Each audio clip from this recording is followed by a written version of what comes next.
Bueno, bienvenidos a esta sexta clase de metodología de la investigación. Lo que vamos a ver hoy son dos conceptos que nos van a servir para contextualizar. Por ahí rompen un poco con la línea de lo que veníamos tratando, pero nos van a servir para entender desde dónde estamos nosotros estudiando la ciencia y nos van a más o menos orientar para comprender también qué no es ciencia, que es algo muy importante. Ya vimos algunas definiciones de ciencia, pero es importante separarla de lo que creemos que no es ciencia. Primero vamos a empezar por el estudio de las ciencias que nosotros hacemos. En la mayoría de los casos, los conceptos que nosotros vamos a tratar, como el concepto de hipótesis, como el concepto de ley científica, como el concepto de experimentación, como el propio concepto de ciencia, no son conceptos tratados desde la ciencia. Por más ilógico que suene eso, en realidad la ciencia no se ha preocupado históricamente por estudiarse a sí misma. Entonces, la mayoría de estos conceptos provienen del ámbito de la filosofía, en especial de una parte de la filosofía que es la que nosotros vamos a llamar epistemología. ¿Qué es la epistemología? Bueno, existen muchas definiciones, pero hay dos grandes tradiciones en cuanto a formas de entender a la epistemología. La primera es la tradición francesa, la cual describe la epistemología como una teoría general de la ciencia, la cual tiene dos partes o dos patas. La primera parte es la parte filosófica, en la cual filósofos se encargan de analizar cómo trabaja, cómo opera la ciencia y qué relación tiene con el resto de la sociedad, y a partir de ahí producen conocimiento. Y una pequeña pata un poco más moderna, que es en la que los propios científicos empiezan a hacer metaciencia, es decir, que empiezan a estudiar a la ciencia. Pero como les digo, es un poco más contemporánea, un poco más actual. La ciencia históricamente no ha hecho eso, pero últimamente los científicos han visto que con el gran auge de la epistemología se podía mejorar el conocimiento epistemológico a partir de la colaboración de científicos en este tipo de tareas. Y la otra tradición, que es la tradición anglosajona, más propia de Inglaterra y Estados Unidos, incluso de Estados Unidos, en donde se entiende la epistemología como un sinónimo de gnoseología. Si ustedes tienen a mano el cuadro de disciplinas filosóficas, van a ver que la gnoseología es la teoría del conocimiento. Se entiende desde la tradición anglosajona de epistemología como si fuese un sinónimo de la teoría del conocimiento. Esta no es la tradición que nosotros vamos a usar. La tradición que nosotros vamos a usar y a partir de la cual vamos a sentar las bases de nuestro estudio en metodología de investigación es la tradición francesa de cómo entender a la epistemología. Podemos decir de que la epistemología es a grandes rasgos, y esto es solo una definición para que nos sirva como punto de partida, que es a grandes rasgos la disciplina filosófica que estudia el conocimiento científico. Pero ¿se puede precisar exactamente eso? Sí, se puede precisar. Lo que va a estudiar la epistemología, por ejemplo, del conocimiento científico, es el método por el cual la ciencia genera conocimiento y múltiples conceptos que están dentro de la ciencia y que, como dijimos, la ciencia da como supuestos pero no estudia, como por ejemplo el concepto de teoría, observación, experimentación, ley, estructura de una o más ciencias. Y la otra parte o la otra cuestión que va a estudiar profundamente la epistemología de la ciencia es cómo se relaciona el conocimiento científico con los demás factores sociales, cómo se relaciona con la política, cómo se relaciona con la economía, cómo se relaciona con la religión. Eso es algo que va a ser un estudio comparado que va a hacer la epistemología y que la ciencia en general no hace. Eso es un pantallazo de introducción hacia lo que nosotros entendemos que es la epistemología. Ahora, la epistemología ¿tiene por norma intentar que el científico trabaje de una determinada manera? No. Puede que estudie el método científico y puede que proponga correcciones al método científico, pero evidentemente no va a hacer que toda la práctica científica esté supeditada a un principio epistemológico. Lo que sí hace es analizar y sacar conclusiones para que a partir de esas conclusiones los científicos después puedan reevaluar sus propias prácticas y determinar si lo que están haciendo está bien o mal, si el método de verificación es correcto, si hay otras formas de justificar ese contenido, etcétera, si la relación con la sociedad está bien o está mal, entre otras cosas.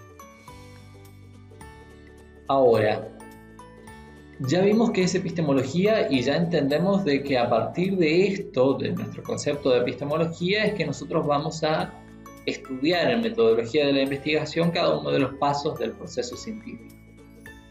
Lo cual es muy importante que ustedes sepan desde dónde lo estamos estudiando, pero hay algo que vale la pena aclarar, de que no todo lo que se presenta como conocimiento científico y que ustedes pueden buscar e investigar en internet realmente es conocimiento científico. Entonces, ¿qué cosas podrían presentarse o aparecer como conocimiento científico y no serlo? Eso es lo que nosotros introducimos en un gran grupo que denominamos como pseudociencia. La pseudociencia puede tener dos acepciones. La primera, que ustedes tienen en pantalla, afirmación o creencia práctica que es presentada como científica, pero que no opera según el método científico. Por ejemplo, la astrología. Un astrólogo generalmente les va a decir que su conocimiento es un conocimiento científico, pero realmente no opera según el método científico, no tiene verificación según el método científico, no tiene validación, no puede ser comprobado por otro científico al otro lado del mundo. Muchas de las características que nosotros dimos del conocimiento científico no las cumple la astrología, no es clara y precisa, entonces evidentemente no es conocimiento científico, aunque se presente como conocimiento científico. Eso es lo que nosotros podemos denominar como un primer grupo de lo que conocemos como pseudociencia. Pero después hay otro grupo que es aún más complejo. Este grupo es el grupo de los conocimientos diseñados para hacerse pasar por conocimientos científicos, pero que carecen de una confirmación experimental. Solamente carecen de una confirmación experimental. Y en muchos casos estos conocimientos son producidos por los propios científicos. Hay un libro de un doctor en biología llamado Diego Golombek que se llama Demoliendo Papers, en el cual él describe cómo a partir de la necesidad de financiar sus investigaciones, los científicos muchas veces aceptan hacer investigaciones falsas. Qué sé yo, del estilo de la cerveza, o se ha comprobado científicamente que el consumo de la cerveza fortalece los huesos. Lo cual realmente cuando ustedes entran a ver las divulgaciones de esa investigación, por ahí no tiene ninguna experimentación seria, pero fue presentada en una revista, por ejemplo, de divulgación científica como si hubiera sido una investigación real, y te dicen todavía, el Instituto de Investigación de la Universidad de Massachusetts, por decirte algo, dice tal cosa. Entonces se presentan como investigaciones científicas y puede que sean realmente estudios falsos diseñados para esto, diseñados para que un científico, a partir de la realización de ese estudio falso, pueda tener suficiente margen económico para poder realizar otras 2 o 3 investigaciones de lo que quiere. Entonces, este es un punto que a veces lleva a los científicos a crear pseudociencia, a crear investigaciones falsas. Otro punto que lleva a veces a los científicos a crear investigaciones falsas es la presión política o la presión de las grandes corporaciones con respecto a una determinada investigación.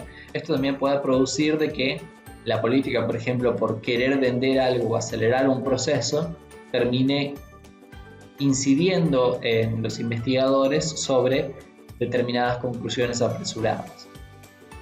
Eso también es pseudociencia, y eso es algo que, como vimos antes, la epistemología va a tratar de dilucidar qué otros aspectos intervinieron en eso que pudieron producir un error en el proceso científico. No crean de que todos los conocimientos que se presentan como científicos y que no son, en el caso de conocimientos realizados por los propios científicos, nuestro segundo concepto de pseudociencia, son reconocibles, tanto como el ejemplo que les di. Hay conocimientos que no son tan reconocibles. Hubo un artículo publicado sobre una hermenéutica transformadora de la gravedad cuántica por un físico norteamericano en una revista especializada para científicos, no una revista de divulgación para personas normales, sino una revista especializada para científicos, que la revista recibió el artículo, determinó que realmente el lenguaje era el lenguaje científico, corroboró quién lo había enviado y directamente lo publicó, sin tener en cuenta si realmente eso era un estudio científico o no, cuando en realidad ese paper era una broma realizada por el científico solo para demostrar de que había revistas científicas, entre comillas especializadas, que no estaban haciendo bien su trabajo. Estaban publicando cosas que no eran ciencia. Y a la revista se le pasó por alto y lo terminó publicando. Así que no crean de que todo lo que ustedes pueden encontrar como científico va a ser científico siempre, aunque lo haya publicado un científico. Y eso es algo muy importante. Siempre traten de buscar otra fuente, de ver si realmente esa investigación tiene datos que corroboren esas afirmaciones y, por supuesto, intenten consultar en todo caso que ustedes no puedan determinar si es cierto o no a alguien que les pueda dar una mano con eso. Hasta aquí una introducción rápida a estos dos temas. La idea es que nos sirva para comprender desde dónde estamos hablando. Algo importante que quiero que entiendan desde acá es, primero, que vamos a trabajar desde la tradición francesa, así que vamos a entender como teoría del conocimiento tanto filosofía de las ciencias como metaciencia realizada por científicos a la epistemología. A partir de ahora en adelante, cuando yo hablo de epistemología, voy a estar hablando desde esa tradición. Y en pseudociencia, de que no solamente conocimientos como la astrología pueden ser pseudociencias, sino que también hay conocimientos que se presentan como científicos y que no lo son, aún siendo producidos por institutos de investigación científica. Eso fue todo por la clase de hoy y nos vemos en la clase que viene.